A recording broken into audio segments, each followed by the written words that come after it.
వాడికి చెస్ ఆడటం నువ్వు నేర్పించావా? లేదే. ఇంకెంతసేపు తాతయ్య త్వరగా ఆడు. రేయ్ ఎవరితో ఆడుతున్నావురా? తాతయ్యతో. ఏడు తాతయ్య? ఇదిగో అక్కడ కూర్చున్నాడు. ఎక్కడా? ఇక్కడ. ఇంకోసారి తాతయ్య అంటే పడతాయి నీకు. వెళ్ళు వెళ్ళి ఆ బ్యాట్ తీసుకుని రా, బయటికి వెళ్ళి క్రికెట్ ఆడదాం. నేను నీతో ఆడను పో. వికయ్ వికయ్ వికయ్. చిన్న పిల్లలతో మాట్లాడేది అలాగేనా? మరి ఇంకెలా మాట్లాడతారు? Wiki wiki. డాడీ నన్ను ఎప్పుడు తిడతాడు mummy. That's because he loves you so much baby. నువ్వంటే చాలా ఇష్టం కాబట్టి.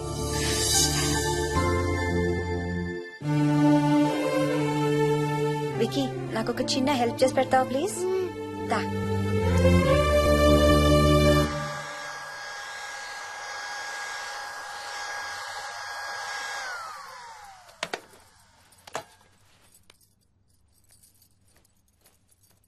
Hi aunty. Hi Vicky. Mummy మీకు బాక్స్ ఇచ్చిరమ్మంది. Thank you. రా లోపలికి రా. ఏంటి స్కూల్ కి హాలిడేనా ఇవాళ? లేదంటే నేనే స్కూల్ కి హాలిడే ఇచ్చేసాను. అంటే నేను అంకుల్ ప్లే స్టేషన్ లో గేమ్స్ ఆడుకోవచ్చా? ఓకే వెళ్ళి ఆడుకో.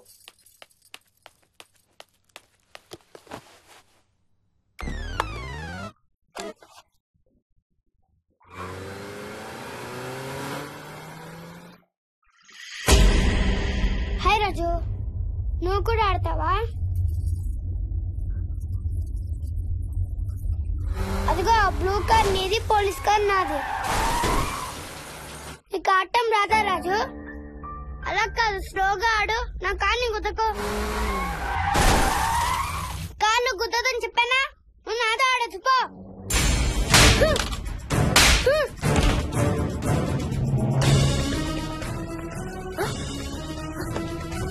Wiki Vicky Vicky Vicky. Mummy mummy mummy Vicky. Mummy రేయ్ రేయ్ అక్కడికి వెంట్రా. లేదు మమ్మీ. నేను దిప్పుతాను వాడిని. నువ్వు చేయి పట్టుకో. పట్టుకో మమ్మీ. రే చేయి పట్టుకోరా. ఆ చేయి కాదు ఈ చేయి. మెల్లగా దిగు. మెల్లగా మెల్లగా దిగు. అసలు ఫ్యాన్ ఎందుకు ఎక్కావరా? నిన్ను ఎక్కలేదు మమ్మీ. కెప్టెన్ రాజు కొట్టెక్కిచ్చాడు. రాజు గీజు అని అబద్ధాలు చెప్పావు, చంపేస్తాను. పదింటికి. సారీ మోహిని. ఓకే. అసలు స్కూల్ వెళ్ళకుండా నువ్వు డాడీ రాను బాగా పడతాయి నీకు.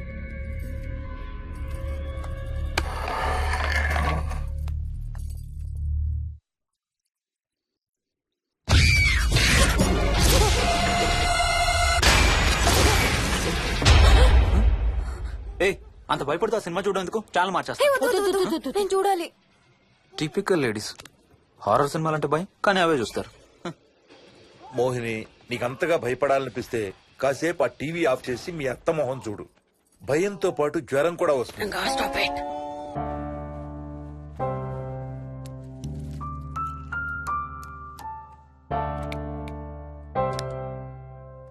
చిన్నప్పుడు నువ్వు బాగా కోతివా? ఏ చెట్లు పుట్లు బాగా ఎక్కేవాడివా? మనం ఎక్కలేం చెట్లేదు. తాడి చెట్టు కొబ్బరి చెట్టు అయితే స్పైడర్ మ్యాన్ కూడా ఎందుకు పనికిరాడు. అందుకే నీ కోతి బుద్ధులే నీ కొడుకు వచ్చాయి. ఏం చేసాడు? హర్ష వాళ్ళ ఇంట్లో ఫ్యాన్ ఎక్కి కూర్చున్నాడు. ఫ్యానా? Ceiling fan. సీలింగ్ ఫ్యానా? ఎలా ఎక్కాడు? నిత్యంతో ఎక్కాడు. అడిగితే కెప్టెన్ రాజు ఎక్కిచ్చాడు అంటున్నాడు. కెప్టెన్ రాజా? ఇక లాభం లేదు. అందుకనే ఆ చైల్డ్ సైకాలజిస్ట్ దగ్గర అపాయింట్మెంట్ తీసుకున్నాను.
ఇది స్ప్రే చేస్తే నొప్పి తగ్గిపోతుంది అత్తయ్య.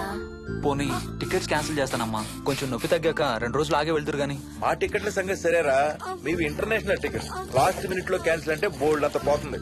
మీ అమ్మ సంగతి నాకు వదిలే, ఇంటికి తీసుకెళ్ళి నేను చూసుకుంటాగా. నానా. మొలిగించాలు గాని ట్రైన్ టైం అవుతుంది. లేవే లే. Stop it, Ranga. లే. Ranga, stop it. అసలు నువ్వు రాత్రిపూట నడవకుండా మంచానికి గొలుసులేసి కట్టేయాలి. Stop it. పగలబండి కాబట్టి సరిపోయింది. అదే ఏ రాత్రి ట్రైన్ అయితే బెర్త దిగి ఎటో పోయేదానివి, ఏ తలుపో తీసుంటే గోవిందా గోవిందా. Stop it, Ranga. అబ్బా నువ్వు ఊరుకోనన్నా, అసలే అమ్మ నొప్పితో బాధపడుతుంటే. బాయ్ మోహిని, అక్కడ ఫ్లైట్ దిగాక ఫోన్ చెయ్యమ్మా. అలాగే అత్తయ్య. బుచ్చయ్య అయ్యా. వస్తాం. మా వాళ్ళని జాగ్రత్తగా చూసుకో. సరే అయ్యా. యాదమ్మా వస్తాం. అలాగేనయ్యా. బాయ్ మోహిని. బాయ్ మావయ్య, happy journey. Bye. Thank you అమ్మా. Hyderabad to Paris 10 hours journey. First class seats beds లా ఉంటాయి. ఆలోచించు మరి. అసలు ఆ క్షణం గురించి నేను ఆలోచించని క్షణమే లేదు. ఆ బెడ్స్ లాంటి సీట్స్ మీద నువ్వు, నేను. అబ్బా, తలుచుకుంటే నా ఒళ్ళంతా వేడెక్కిపోతుంది.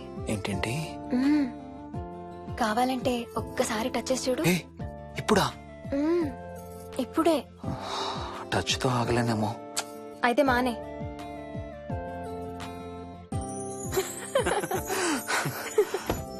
రేయ్ తొందరగా రారా, టైం అవుతుంది. సరే వెళ్ళు, నేను ప్యాకింగ్ స్టార్ట్ చేయాలి. ఆ, ఇవాళ ఏం కలరు? Stop it Harsha. రోజు పొద్దున్న ఏం తింటావు? ఇడ్లీ. రోజు ఇడ్లీనా? ఇంకేం తినవా? అవును డాక్టర్, ఎప్పుడు ఇడ్లీయే కావాలంటాడు. అప్పుడప్పుడు కాన్ఫ్లెక్స్ తింటాడు. ఇటు తిరగమ్మా. రోజు పాలు తాగుతావా? పాలంటే నాకు ఇష్టం లేదు. పెరుగన్నా తింటావా? పెరుగు కూడా నాకు ఇష్టం లేదు. అయితే ఏమిష్టం నీకు? చాక్లెట్స్. ఆ, ఇదిగో తీసుకో. ఇంకోటి ఇస్తారా అంకుల్? మా తాతయ్య కూడా ఇవ్వాలి. అవునవును, మర్చిపోయాను. ఇదిగో. Thank you. ఇంతకీ మీ తాతయ్య ఎక్కడున్నారు? బయటే కూర్చున్నారు.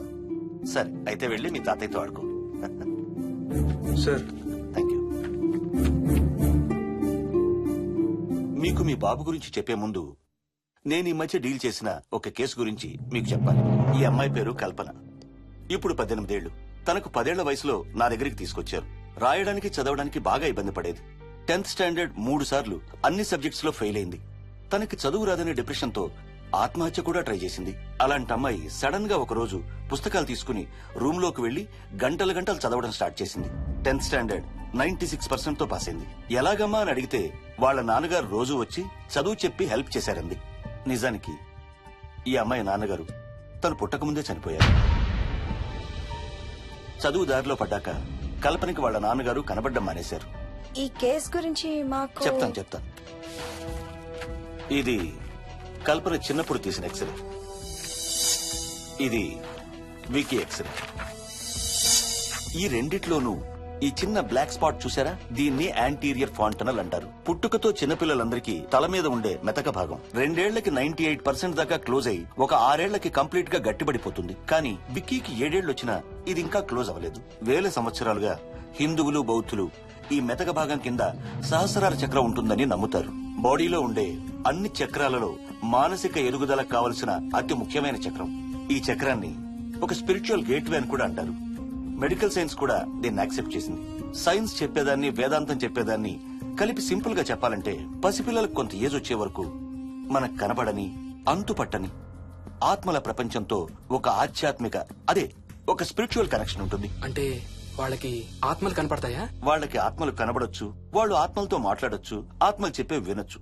కల్పనకి ఎప్పుడైతే గట్టిపడిందో తనకి వాళ్ళ నాన్నగారు కనబడ్డం మానేశారు. విక్కీ విషయంలో కూడా అలాగే జరగచ్చు అనుకుంటున్నాను. వావ్, ఏంటి నమ్మలేకపోతున్నారా? సబ్జెక్ట్ చాలా హెవీగా ఉంది. Sorry, no offence. కొంచెం నమ్మలేనట్టుగానే ఉంది సార్. మనకు అర్థం కాని చాలా విషయాలు కొంచెం నమ్మలేనట్టుగానే ఉంటాయి. దయ్యాల్ని చూసినప్పుడు కుక్కలు మురుగుతాయంటారు. సునామీలు, భూకంపాలు వచ్చేటప్పుడు జంతువులకి, పక్షులకి ముందే తెలుస్తాయంటారు. వాటికి మనకు తెలియని ఏదో సెన్స్ ఉంది. అలాగే చిన్నపిల్లలకు కూడా వాళ్ళ ప్రపంచం గురించి మనకు చాలా తక్కువ తెలుసు. కొన్ని బ్లైండ్ గా నమ్మాలంతే. విక్కీకి వాళ్ళ తాతగారు నిజంగా కనబడుతున్నారా లేక అలానే ఊహించుకుంటున్నాడా అనేది మనం నమ్మేదాన్ని బట్టి ఉంటుంది. అదే నిజమైతే వాళ్ళ తాతగారు తన కోసం ఎందుకు వచ్చారో ఏదో ఒక రోజు విక్కీయే మనకు చెప్తాడు. ఒకవేళ విక్కీ వాళ్ళ తాతగారిని ఇమాజిన్ చేసుకుంటుంటే చేసుకోనివ్వండి, ఇట్స్ హెల్దీ. తనకి పాలు, పెరుగు ఇష్టం లేదు కాబట్టి కాల్షియం సప్లిమెంట్ ఏదైనా ఇవ్వండి. ఇది త్వరగా గట్టిపట్టడానికి హెల్ప్ అవుతుంది. మోస్ట్ ఇంపార్టెంట్లీ మీ అబ్బాయికి బాగా దగ్గర అవడానికి ట్రై చేయండి. తనతో హోంవర్క్ చేయించండి, ఆడుకోండి, బయటికి వెళ్ళండి, రోజుకు ఒక్కసారైనా కలిసి భోంచేయండి. విక్కీలో చాలా మార్పు చూస్తారు. చాలా బాగుంది, తీసుకో. అయితే నేను తినేస్తా. వికీ దా.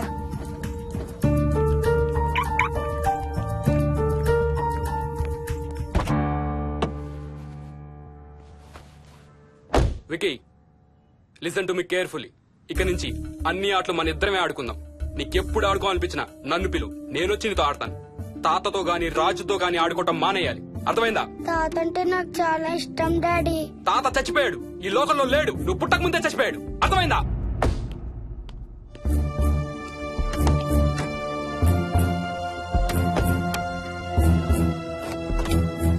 డాడీ, ఏంట్రా తాత నిన్ను సీట్ బెల్ట్ వేసుకోమంటున్నాడు. రేయ్, నిన్ను తాతన స్టాప్ ఇట్. వాడితో డీల్ చేసే విధానం అది కాదు. కార్తీ, ఇవ్వు, వాడికి బాగా గారం ఇవ్వు, తర్వాత ఏడుస్తావు నువ్వే.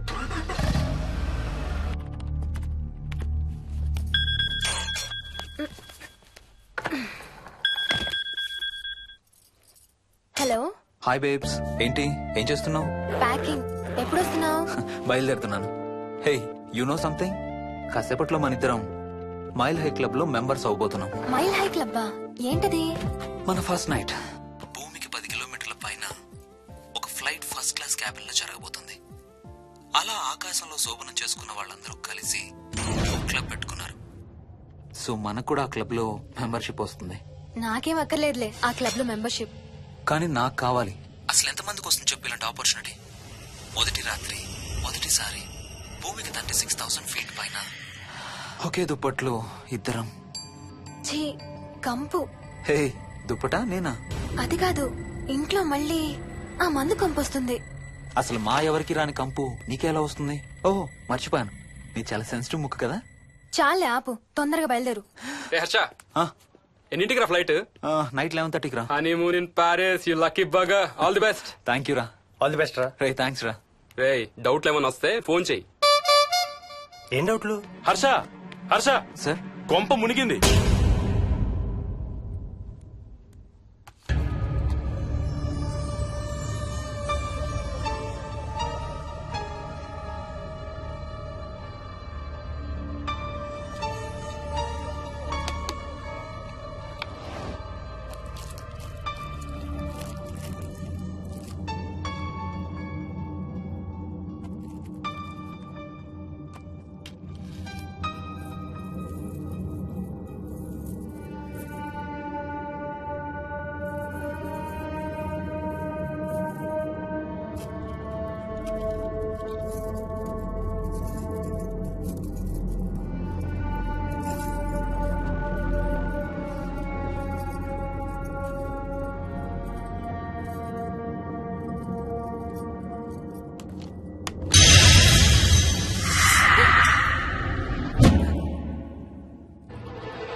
Please try to understand sir. It's my honeymoon. Flight tickets, hotel room కి అన్నిటికీ ఆల్రెడీ పే చేసేసాను. ఇప్పుడు లాస్ట్ మినిట్ లో క్యాన్సిలేషన్ అంటే మొత్తం పోతుంది. నువ్వు ఇప్పుడు బెంగళూరు వెళ్ళకపోతే మన కంపెనీ మూసేయాల్సి వస్తుంది. అలా కాదు sir. Harsha, please try to understand. ఒక్క కంప్యూటర్ కాదు, మొత్తం మెయిన్ ఫ్రేమే కొలాప్స్ అయిపోయింది. బీపీ ఆపరేషన్స్ మొత్తం షట్ డౌన్ అయిపోయాయి. నువ్వు బెంగళూరు వెళ్ళాలంటే తప్పదు. మార్నింగ్ ఫస్ట్ ఫ్లైట్ లో తిరిగి వచ్చేద్దు గానీ నీ హనీమూన్ కి రేపు వెళ్ళు. కావాలంటే ఖర్చులన్నీ కంపెనీ భరిస్తుంది. Sir, I can't sir. కాంటూ లేదు, గీంటూ లేదు. నువ్వు వెళ్ళకపోతే నా ఉద్యోగమే కాదు, నీ ఉద్యోగం కూడా పడుతుంది.